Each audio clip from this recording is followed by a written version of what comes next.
Hi, Mary. Hi, Lamont. It's really good to see you both again. If you remember, I'm Natalie Holmes. I'm the social worker that you have been working with. Before we get started today, I just want to check in and see how things have been going for you since the last time we talked.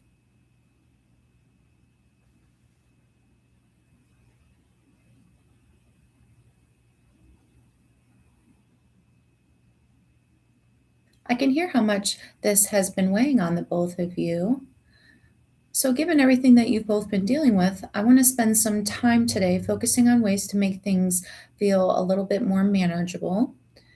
When there are multiple stressors happening all at once, like finances, parenting, and housing, it can feel very overwhelming, like you have reported previously. So, today we're going to work on breaking things down into smaller steps and figuring out more realistic ways to handle them all together. Part of this also includes finding ways to work through the disagreements that you may have so that you can make decisions as a team together instead of feeling stuck or frustrated in situations. Let's start by focusing on one area that feels most urgent right now. Would you say is your biggest concern at the moment? Is it finances, housing, or something with the kids?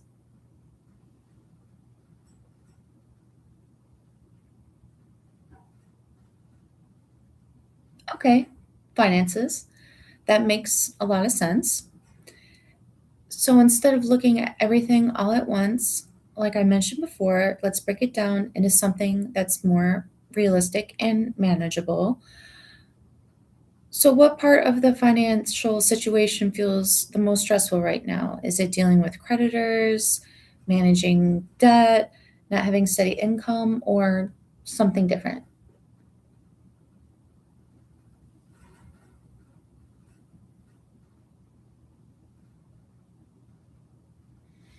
It sounds like dealing with creditors and managing debt has been very stressful lately and something that we should focus on.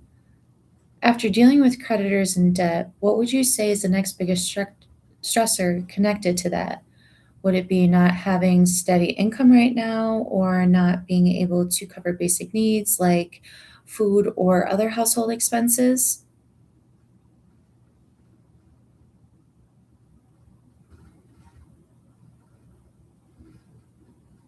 Sounds like not having enough income to meet those daily needs has been really weighing on the both of you, which is understandable since you have a family to take care of.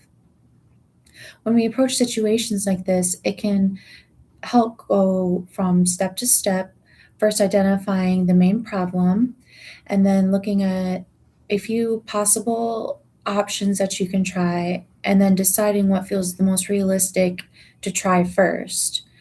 So, what are some different options that you feel you might have right now, even if they don't feel perfect?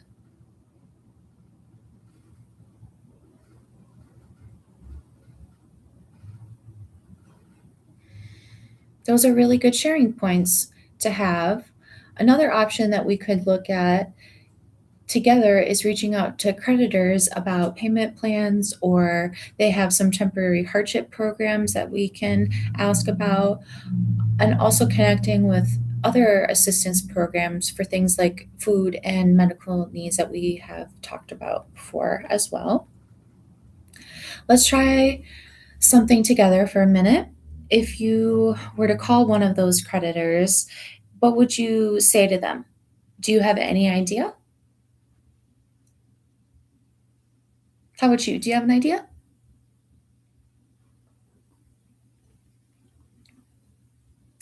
That's a really strong start. One thing that we could add is asking if they have any hardship programs or flexible payment options available to make it a little bit more obtainable to make those payments. Lamont says, I'm also worried about how I'm going to keep paying for my prescriptions. I need them, but I don't know how I'm going to be able to afford them, and this has been a problem. That is a really important concern to have, and I'm glad that you brought that up, Lamont. Your health is something that we definitely don't want to have overlooked, especially since those medications are necessary due to your health conditions. We can look into options that may help reduce that cost for you, like prescription assistance programs, lower cost pharmacies, or other types of resources that might be available to you in our local area. So, as part of working through this, we can also look at some practical steps together to help improve other situations that might include exploring job opportunities, practicing interview skills, or updating resumes that you have so you feel more prepared for situations that may come up. We can also look into assistance programs that may help with things like food, utilities, or other basic needs to help as we're working through these options. The goal is to not only manage what's happening right now, but to also start building up towards more stability moving forward as a family. I also want to talk about how the two of you are working through decisions together when there's a lot of stress going on. It's easy to start feeling like you're not on the same page. So when this happens, you can just slow things down a little bit and make sure that both of you feel heard to each other and what you're talking about before you make any decision. So instead of one person making the decision, you are asking what feels most important to Mary and what feels most important to Lamont. And then there's room for you both to meet into the middle to make that decision together. For example, with Simon in school, Mary, you mentioned you're more open to getting him extra help. And Lamont, you said that you are more concerned about how that might affect him. Both of those perspectives make sense, but meeting at a middle ground with gathering more information first, talking to the school, asking questions, then you can make a decision together when you feel more comfortable. You can also add Esther into that perspective when there's tension at home with not agreeing on disciplinary and parenting actions, and that it can feel overwhelming. One step you could do is first getting all on the same page about parenting and expectations and boundaries, and then calmly communicating those expectations with each other so there's more consistency with the kids. The goal here isn't to fix everything at once, is to take things one step at a time and to work through it together in ways that make it feel more realistic for the both of you. So before we move forward, how does this approach sound to the both of you? Is that okay? Mary states, but what if we try to make a plan and things still didn't work out? It feels like everything just keeps going wrong. That's a really valid concern. I'm glad that you brought that up, Mary.